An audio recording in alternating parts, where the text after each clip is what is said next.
अस्सलामुअलैकुम नाज़रीन, JN news HD के साथ मैं हूं नाइला भट्टी। नजर डालते हैं आज की अहम खबरों पर।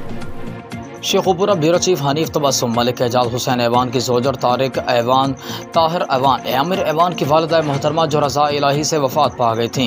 रस्म चहलम अपने आबाई गाँव पंगाली DHA फेज़ 6 में अदा किया गया और कुरान खानी नात खानी पढ़ी गई। मरहुमा के साल सवाब के लिए दुआ फेंकी गई।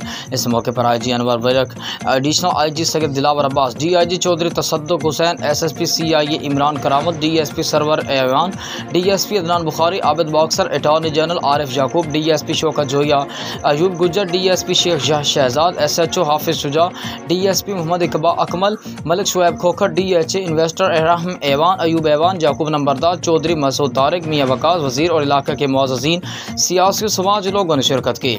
मरहुमा के दर्जात की बुलंदी के लिए अख्तामी दुआ सैयद औन अब्बास शाह और अलामा न्याज न्याज़ी ने अदा की।